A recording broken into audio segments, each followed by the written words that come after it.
There are some people who are just afraid of anything other than their own viewpoint, or at least they speak badly of it.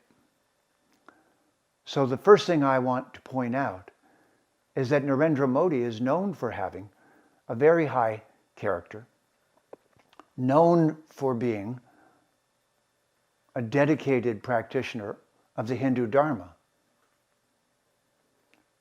But there's nothing in the Hindu Dharma that should make the rest of the world afraid. So why should they be afraid of India?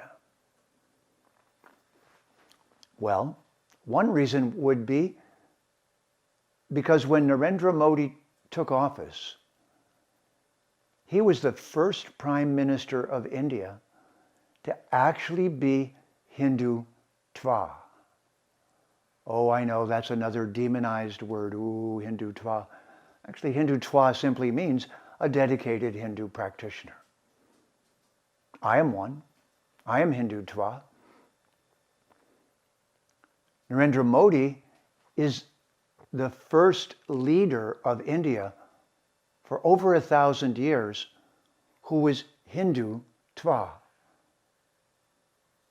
But the culture of India is Hindu, Vedic, Sanatan Dharma. So he is actually the first leader in 1,000 years that wasn't either colonizing or India under attack or India being fragmented by people from the outside coming in and attacking it, which is Muslims, Islam. Islam didn't come in as friends. They came in as rapists, raping, pillaging, taking slaves, killing. They didn't come in a friendly way. They're not indigenous to India.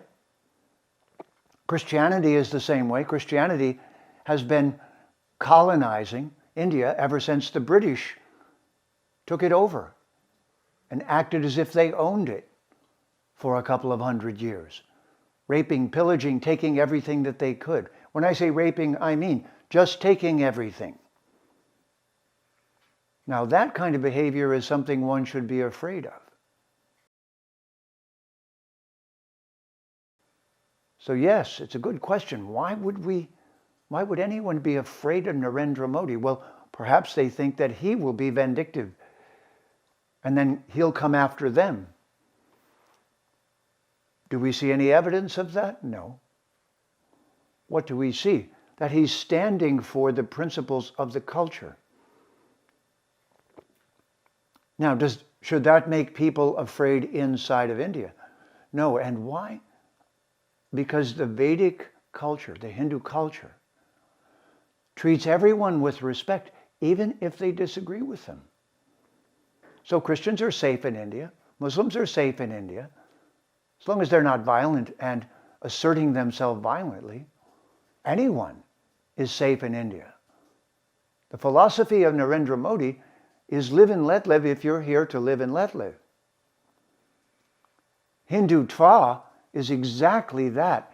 It sees every living entity in the right way. But I'm prejudiced. I'm Hindutva.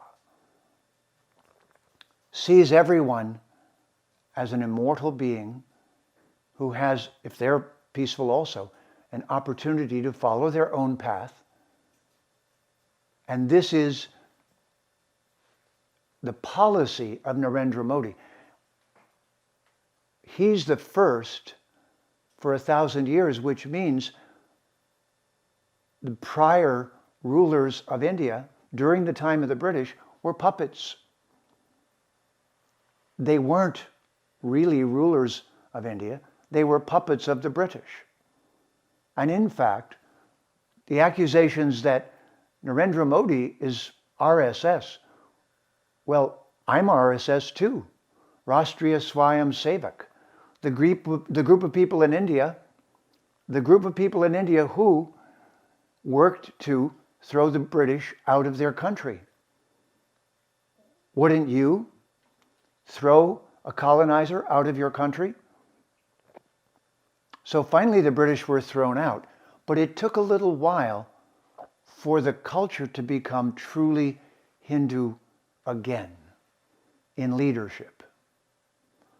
So, anyone who's living in India who doesn't want India to be Hindu will say that they dislike Narendra Modi.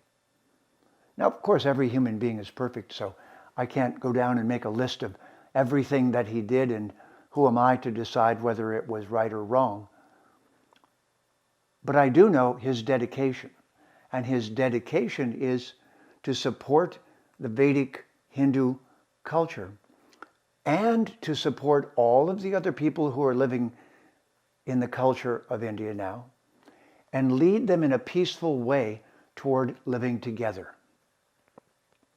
So anyone who has that purpose should not be afraid of Narendra Modi. They should be proud of him.